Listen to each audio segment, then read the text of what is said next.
Duka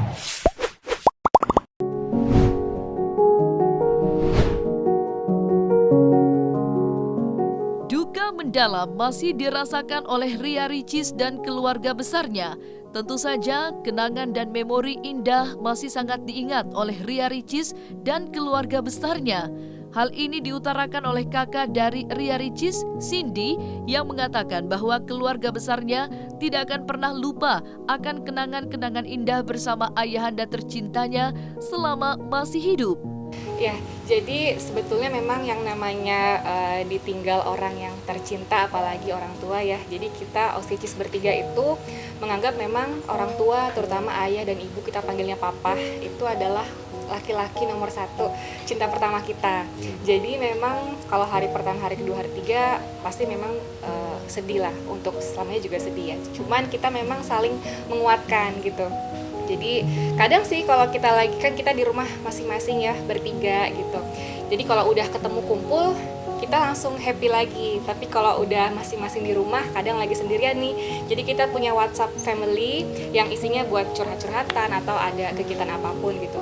Kadang kalau lagi malam nih, entah Boki atau kadang Cindy sih biasanya ya, kita berdua itu suka, kok jadi keinget papa lagi ya, sedih lagi ya pas lagi sendiri. Cuman ternyata dari kita bertiga yang paling kuat itu sih kita akuin, yaitu Ricis. Jadi Ricis tuh suka ya udah kita harus kuat kok gitu, papa udah tenang di sana, udah nggak usah dibahas lagi gitu sih. Jadi karena kita kan bertiga cewek-cewek, jadi kadang ada yang ya baper-baperan, maksudnya kayak mudah tersentuh, mudah sedih. Ternyata di sisi lain Ricis juga orangnya tuh kuat banget, yang paling menghibur lah gitu. Dan kalau ibu itu tipenya memang di hadapan kita, anak-anaknya itu kuat banget. Mungkin kalau nangis di kamar sendiri gitu. Jadi kita saling menghibur, termasuk di komunikasi di WhatsApp family ya, di chat family. Terus juga Mbak Oki juga sih. Jadi kita bertiga itu Mbak Oki juga yang paling gercep gitu ya. Jadi kita Mbak Oki nggak pingin kita sedih berlarut-larut. Jadi ada planning ke depan. Jadi dalam minggu ini insya Allah kita sudah siapkan persiapan lah sama keluarga, orang-orang tertentu, sama suami juga, sama Osicis mau ke Batam insya Allah. Jadi kan insya Allah mohon doanya ya, mohon doanya teman-teman semuanya, insya Allah rumah yang di Batam yang udah papa bangun dari kecil, dari papa dari kita kecil lah kan selalu direnovasi ya gitu.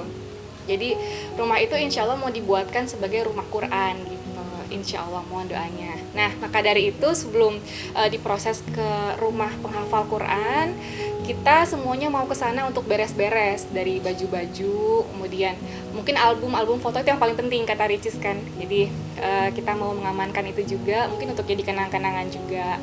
Mungkin akan ada dokumentasi juga di sana, seperti itu sih. Dan itu aja sih. Dan juga Mbak Oki juga ngajak kita setiap seminggu sekali yuk, minimal lah gitu, kita bareng-bareng nih Osicis berziarah ke sana, ke tempat papa, almarhum papa. Terus juga alasan kenapa kita pingin rumah di Batam itu dijadikan sebagai rumah Quran, karena bukan siapa tahu yang maksudnya, insya Allah itu akan menjadi amal jariah ya, rezeki, pahala yang ngalir terus untuk orang tua, untuk papa, atau kita semua yang beda waktu aja ya. Kalau papa udah pergi duluan, siapa tahu nanti selanjutnya siapa lagi gitu. Jadi akan jadi ngalir terus lah insya Allah. Seperti itu sih harapannya, dan jadi hiburan kita. Dan yang buat kita jangan sampai sedih berlarut-larut adalah saling mengingatkan bahwa papa kan pergi hanya untuk sementara gitu. Almarhum papa kan perginya kan insya Allah misalnya bisa ketemu lagi di surga semuanya gitu. Hidup sekarang itu cuma sementara aja. Jadi sebagai media kita untuk terus semangat, ibadahnya dikencengin lagi, ngaji, sholat sunnah juga, puasa, sholat tahajud, biar kita bisa ketemu lagi di surga. Itu sih yang buat kita jadi motivasi gitu. Iya, gitu kan. Kalau cerita gini ya, jadi ibu itu memang cenderung lebih ke kalem, ya ke arah pendiam ya juga sih. Maksudnya kalau ada sesuatu yang bikin sedih, ibu nggak pernah mau cerita. Jadi ibu tipe yang kayak Ricis juga sih. Jadi ibu hanya mau sharing yang bahagia-bahagia aja. Jadi seakan-akan nggak terjadi apa-apa gitu kalau udah ketemu sekeluarga ya gitu. Paling biasanya kita cerita. Pas kemarin pernah banget pas kita lagi kumpul lagi bareng-bareng keluarga sama Osicis juga, itu ada di YouTube-nya Mbak Oki juga sih. Jadi Mbak Oki korek-korek nih, kenangan apa nih yang sama papa dulu kan. Kalau udah ngomong bertiga atau rame gitu kan nggak sampai sedih berlarut kan, nggak sampai nangis gitu. Jadi kita happy aja ceritanya di situ. Kenangan yang biasa kita ungkit tuh kayak kenangan masa kecil. Jadi papa itu suka banget waktu kita masih SD lah gitu kan, jam 9 malam suka ngajak kita anak-anak ceweknya untuk beli martabak dekat rumah, pakai mobil jeep kesayangan papa yang nggak ada AC-nya gitu. Itu kita udah seneng banget gitu. Terus juga kenangan-kenangan yang ternyata kita juga menyadari sosok papa ini yang sangat melindungi anak-anak perempuannya kan, yang sangat anak perempuan itu harus banget dijaga nih gitu kan, yang belum menikah misalnya. Jadi kalau udah maghrib misalnya, anak-anak harus udah pulang, nggak boleh malam-malam gitu pulangnya, kayak gitu sih. Jadi masih banyak yang kita suka sharing-sharing bareng-bareng kalau udah kumpul gitu. Jadi gini, memang kita dari dulu suka kayak kegiatan sehari-hari, dokumentasi kegiatan sehari-hari seperti itu. Ya selama itu untuk tujuannya sebagai kenang-kenangan, dokumentasi keluarga, masih dalam batas wajar sih sebetulnya. Baik-baik aja sih sebetulnya kan, untuk kenang-kenangan juga gitu. Jadi gini, kita memang sekeluarga niat kita untuk misalnya ada kegiatan, karena papa juga baru pergi ya gitu, niat kita sebetulnya karena ada media nih yang bisa kita gunakan, siapa tahu untuk orang-orang di luar sana yang mengenal papa ataupun tidak, atau mengenal secara tidak langsung gitu ya, lewat media juga, lewat YouTube dan lain sebagainya. Mungkin dengan cara kita memberikan informasi lewat YouTube misalnya ya, lewat media yang lain, itu bisa media membantu teman-teman di luar sana yang ikut mendoakan juga. Jadi kadang kita kalau buat video atau vlog gitu, kita sisipkan di dalam video itu mohon doanya yang sudah berkenan untuk mengirimkan Al-Fatihah. Kita sangat-sangat berterima kasih sekali karena sangat penting sekali ikut mendoakan dan juga saling menguatkan. Itu sih yang buat kita saling support dan Masya Allah gitu teman-teman semua di media sosial, itu sangat membantu sekali gitu. Ya, jadi memang Ricis itu adalah sosok yang menurut kami itu sosok yang sangat-sangat baik sekali, loyal, dan juga tidak pernah memamerkan apa yang sudah dilakukan gitu ya, kayak bersedekah dan lain sebagainya. Jadi yang Ricis lakukan di vlog itu untuk kegiatan sehari-harinya, tapi di balik itu ternyata Ricis memang sedekahnya sangat luar biasa sih gitu. Jadi wow, itu menurut kita juga bagian dari ternyata memang rezekinya ngalir dari sedekah-sedekah itu, Masya Allah sih itu. Dan juga memang Ricis adalah donatur utama dari bukan pesantren ya, rumah Qurannya, rumah tahfiz yang didirikan oleh Oki Setiana Dewi ya, sulung kita, namanya Maskanul Hufaz. Itu adalah rumah Quran yang isinya penghafal Quran semua. Jadi Masya Allah itu rezekinya mungkin bisa mengalir dari situ. Dan juga niat Ricis juga semoga berkah hidupnya dan lain sebagainya. Jadi memang donatur utama. Jadi kalau kita, saya dan Mbak Oki juga ikut membantu, tapi memang Ricis yang paling besar sih itunya ya, nominalnya, karena memang ya gitulah, dengan rezeki yang sangat-sangat Masya Allah gitu.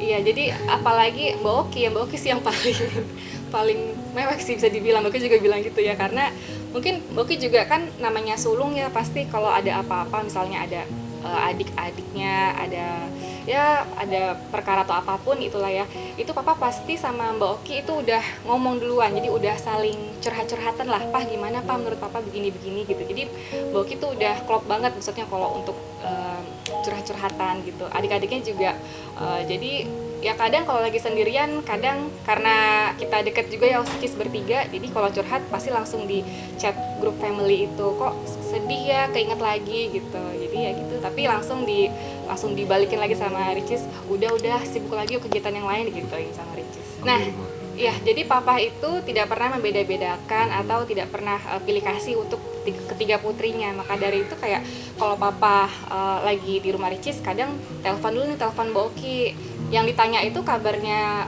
Ricis sama Cindy gitu. Terus telepon Cindy misalnya, yang ditanya kabarnya Ricis gimana loh, papa kan telepon Cindy misalnya gitu ya, bercanda-bercanda, iya tanya aja kabarnya gitu, kabar yang Mbak Oki gimana. Jadi papa suka mengingatkan, pokoknya papa itu adalah sosok yang tidak pingin ketiga putrinya itu berantem lah gitu ya. Kalau misalnya saudara kandung kan ada aja cekcok gitu, tapi papa tidak pingin Ricis seperti itu anak-anaknya. Jadi sangat-sangat didikan yang sangat buat kami, selalu kami ada di hati kami lah gitu. Itu pernah banget. Jadi papa ini sering sih pindah-pindah ya, kadang ke rumah Ricis, ke rumah Boki, ke rumah saya. Tapi memang paling sering tinggalnya itu lamanya itu di rumah Ricis. Karena pertama yang belum berkeluarga kan Ricis ya gitu. Jadi papa pingin banget melindungi anak yang bongsor yang bungsu ya gitu. Nah terus juga yang kedua, Ricis sering banget bilang di grup ya, di grup chat family kita, papa sering banget lewat tangga gitu kan, ada tangga yang rumah Ricis itu ya, yang pas ke atas ke kamarnya itu.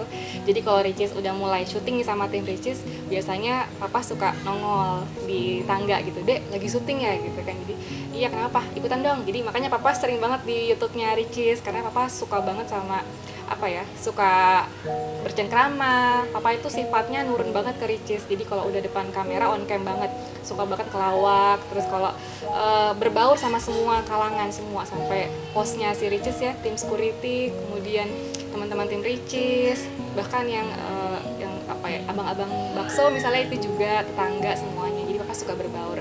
Kadang kalau lagi main ke rumah Ricis, saya juga kadang suka nyeletuk. Biasanya kalau di rumah Ricis, papa suka di kursi pijit, kata adek juga, kita manggilnya adek ya. Ricis juga bilang, iya papa suka banget di kursi pijit sambil cucu-cucunya itu lewat-lewat kan, ada Mariam, Khadijah, Ibrahim, Yusuf gitu.